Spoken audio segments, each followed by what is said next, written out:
ce qui va être le premier jeu, okay? Vraiment dans le même esprit de ce qu'on a fait hier. Je peux-tu faire avec toi, Jean-Félix? Donc, on va avoir un joueur dont les cibles traversent le corps du partenaire en deux. D'accord? Donc, moi, mes cibles vont être la ligne médiane, donc ce qui divise le corps de mon partenaire en deux. Donc, ça peut être aussi bien mes pieds que ça peut être mes poings, mais je cherche toujours à m'aligner entre les bras de mon partenaire. D'accord?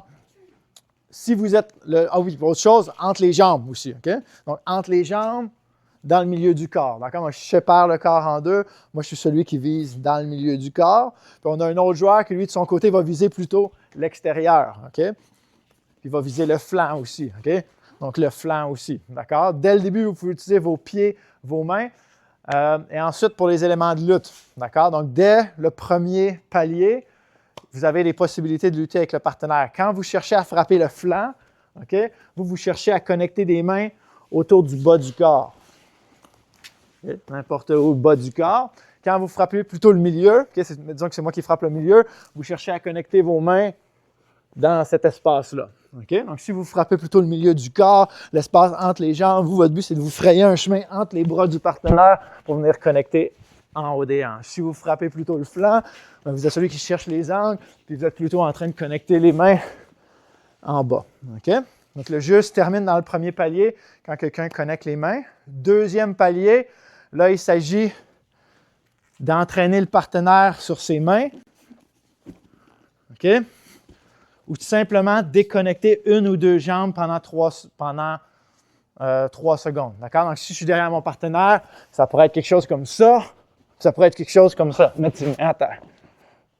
OK? Donc, ça prend une jambe qui lève, une ou deux jambes qui lèvent, ou des mains qui touchent le sol. Et finalement, dans le dernier palier, il faut essayer de connecter une hanche ou une épaule à terre pendant 3 secondes. D'accord? Donc, on va un petit peu plus loin, on se rapproche du sol, on connecte les hanches et les épaules. D'accord? Donc, on ne parle pas aujourd'hui de structure, on ne vous impose pas de structure avec vos bras, mais on vous donne des cibles qui sont contraires, complémentaires. Et dernière chose, je vous proposerais tous qu'on fasse la séance sans touche à la tête. D'accord? Donc, pour ceux qui ne sont pas habitués à faire ça, ce qu'on fait, c'est qu'on va viser les épaules à la place comme des cibles de substitution au menton. D'accord? Donc, mon partenaire a son épaule, son menton, c'est juste à côté. D'accord? Donc, j'essaie de toucher l'épaule ici.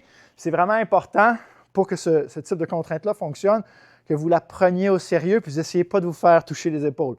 OK? Parce que ça fait pas mal de se faire frapper l'épaule. OK? Fait que je ne peux pas être là en train de sortir des coups aux épaules puis en avançant vers lui. Il faut vraiment que je fasse comme si c'était mon menton puis que je protège mes épaules. D'accord? Donc, on va commencer avec ça pour tous se donner l'occasion de tester cette méthode. Je vous invite à trouver un partenaire. On est 10 minutes dans le même rôle avec les mêmes cibles. C'est vous qui choisissez quand passer au prochain palier. On se trouve une zone puis on commence. OK? 3, 2, 1.